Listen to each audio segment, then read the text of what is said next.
15.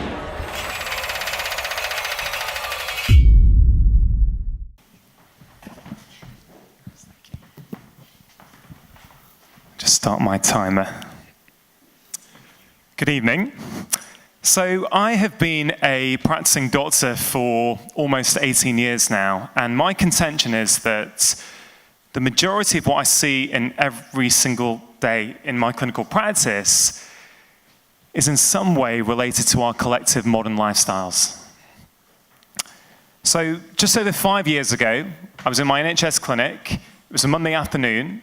I was running a little bit late, had about 3 patients waiting, and I called the next patient in. And a chap called Devon walks in with his mum. He's a 16-year-old boy. And I looked at the computer to see what had been going on, and there was a letter there. Because on the Saturday, Devon had gone to A&E, and he had harmed himself. And he was assessed in A&E, and the doctors had thought he was safe to discharge, but they wrote me a letter saying, could you review Devon, and could you start him on antidepressants? Now, something didn't feel right to me, because I sort of knew the family, and I felt, this is a pretty well-balanced family who I've been seeing for years. I had no reason to understand why Devon had tried to harm himself. And so I thought, I just can't write him out a prescription without understanding a little bit more about what's going on. So I started to talk to him, and I tried to find out a little bit more about his life. And I was becoming quite alarmed with his use of social media.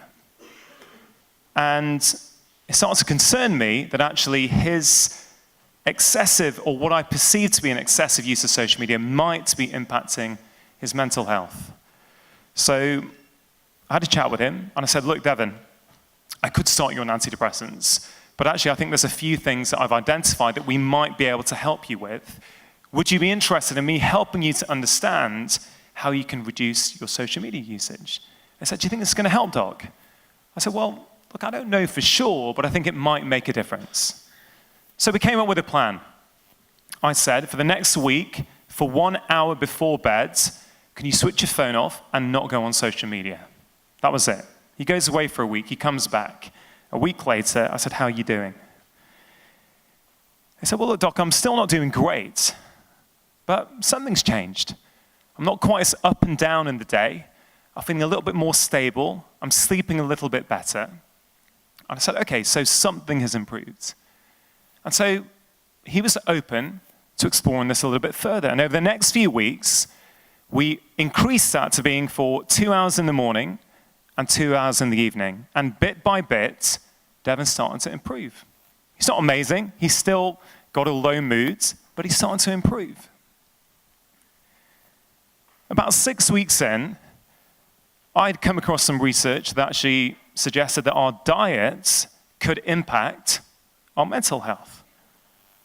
I was very interested in this, so I asked Devon what he was eating. And he was eating very typical diets that many teenagers in this country would eat, lots of sugary junk food, lots of sweet treats. And I explained to him, I said, did you know, Devon, that actually your diet might be playing a role in your moods? He's like, really? He genuinely had no idea. I said, the thing is, you tell me you're hungry every 2 hours and you need to eat. But because of the foods you're eating, because you're on a blood sugar roller coaster all day, when you feel you're hungry, that's not just a hunger issue. That's your blood sugar falling rapidly. At that point, your stress hormones are going to go up, cortisol and adrenaline, which in turn will have an impact on your mood hormones. He said, well, what can I do about that? So I drew him a little graph, and I said, look, I want you to change your diet. You don't have to make huge changes, but if you can actually take some things like nuts with you to school and snack on those nuts instead of those sweet treats, I think this may start to stabilize your blood sugar. I also said it would be quite handy for you to have a protein-rich breakfast. Anyway, the point is that he goes away. I review him a couple of weeks later, and again, he's starting to show a little bit of improvement. And then I don't see him for a little while. I try and get hold of him. I can't. He doesn't respond to letters. And like many GPs, we just get on with our job and we can't follow up every single patient that comes in to see us. 6 months later, I come into my practice, I'm going through my mail, and there's a letter there, and I open it. It says, "Dear Dr. Chatterjee." It was from Devon's mother, and he said, the letter said, "I just want to thank you for changing his life. He's like a different boy now. He's happy. He's engaged at school. He interacts with friends at the weekends. He's joined local communities." And I know still to this day that that boy, that young man now, is actually doing very well. And what's interesting about that for me is that this is a boy who was at a fork in the road. At that point, he could have been labeled with depression. He could have been put on an antidepressant that almost certainly he would have still been on today. Now again, I am not saying that has no value in some cases. It clearly does. But for this boy, I was able to help him identify what lifestyle factors were contributing to the way that he was feeling. And therefore, he now knows what he has to do and how he can stay healthy long term. There are so many cases like that around the country today. People who I feel are being unnecessarily medicalized, are being overprescribed drugs for issues that are driven by our collective modern lifestyles. And the big issue today is stress. The World Health Organization calls stress the health epidemic of the 21st century.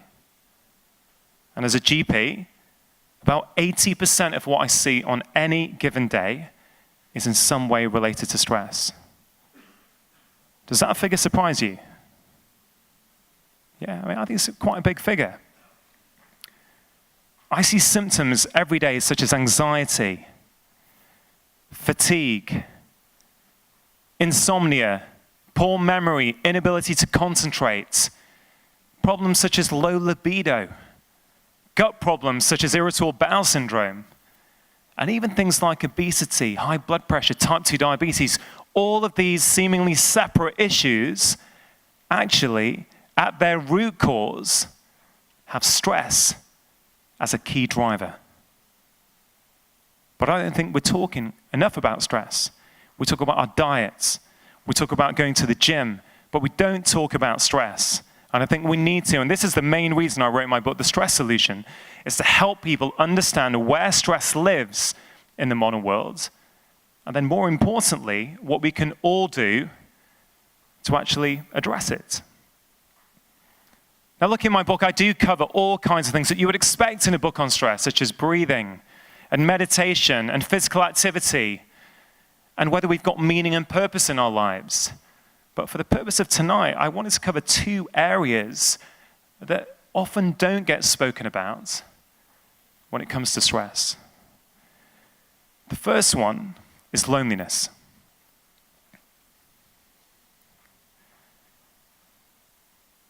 So loneliness is on the rise in the UK. Some commentators are saying that we're living in a loneliness epidemic at the moment. And actually, when we think about loneliness, we think about the elderly. And of course, there are many elderly people around the country who are struggling with loneliness. But actually, one of the loneliest groups in society are young men aged between 30 and 45.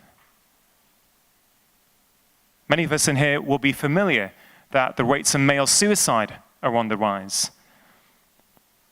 And actually, above the age of 30, a lack of close male relationships is strongly correlated with our risk of suicide. Being lonely has physical changes on your body. Recent studies suggest that being lonely is as harmful for your health as smoking 15 cigarettes a day. Does that surprise you? Yeah, so why could that be? Well, on an evolutionary level, a couple of million years ago, when we were in our tribes and our communities, if you were left outside from the pack, if you were left by yourself, you were vulnerable to attack. So your body would adapt. Your immune system would go into high alert. Your body would become inflamed in case you got attacked. That same response has been activated for so many So many of us in the modern world.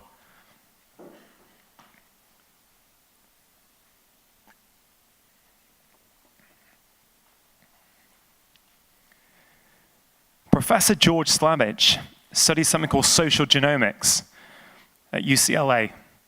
And he has shown that if you are rejected in a social situation, within 45 minutes, the expression of your genes changes and you become inflamed. Loneliness is a major stressor on our bodies. And one of the recommendations I make in my new book is to prioritize our friendships. You see, many of us have got friends, but because of social media and because we're so busy, we often don't feel the need to see those friends. We see on Facebook or Instagram what they're doing, holiday snaps, what they're doing with their kids, what they ate for dinner last night. So for many of us, actually, we don't feel the need to see them in real life. But actually, seeing your friends in person is not a luxury for your health. It's an absolute necessity. A few months ago, actually, I had a patient, a 37-year-old chap, who was self-employed. He was doing well at work. He was earning good money. He'd work late into the evening. He'd be doing his emails all weekend. And he came to see me saying he was feeling a bit low, lacking in motivation, and actually really worried that he was getting depression. So I spent time talking to him. We had a chat. I did some blood tests. They were all normal. And after a while, it was quite clear to me that actually this was a guy who was very lucky. He lived in the same village where he grew up. A lot of his friends lived nearby, but he never saw them. So I said, look, for the next few weeks, what I'd love you to do is once a week, I want you to meet one of your friends in person, and when you're with them, put your phones away so you're completely present. He goes away. 6 weeks later, I review him. I said, how was it? He said, I feel like a different person. My mood's improved.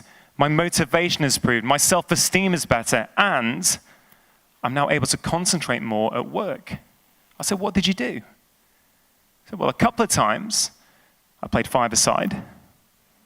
But more often than not, on a Sunday morning, we'd go to the local cafe and catch up over a latte. So you see, what that man had, he didn't have depression. Right? He had a deficiency of friendship in his life. When he corrected that friendship deficiency, his problems got better. I could give you countless examples like this, but I really just want to say that friendship is really, really important, and it's something I don't think we're valuing enough, and it's a big stressor on our bodies. Just got a couple of minutes. I do want to touch briefly on the other area that I don't think we think about enough, and that's passion. So many of us are so busy doing what we need to do day in, day out, we actually forget about what we want to do and what we love to do. But regularly exposing yourself to daily doses of pleasure makes you more resilient to stress.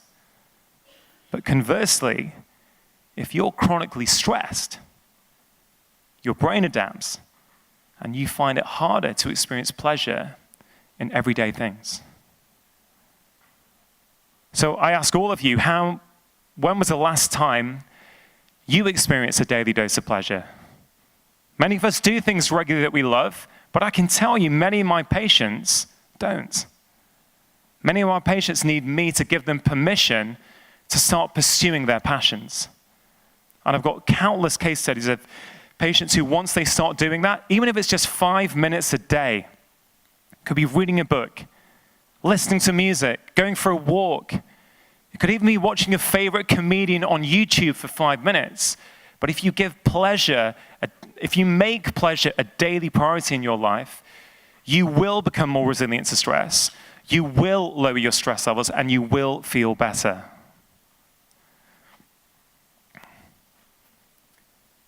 Stress affects every single one of us these days. I'm talking about stress to each and every single one of my patients. It affects every single organ in our bodies. It affects our short-term health, but it also affects our long-term health.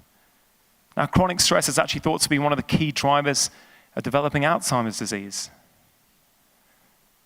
So I'd like to leave you with a thought, which is, where does stress live in your life? Did any of the strategies that I talked about tonight resonate with you? And if they did, what change can you make in that part of your life tomorrow? Because it's small changes that have big impacts. And I can tell you from my clinical experience that actually when you make managing stress a priority, not only do your stress levels go down, but actually you start to live calmer and happier lives. Thank you.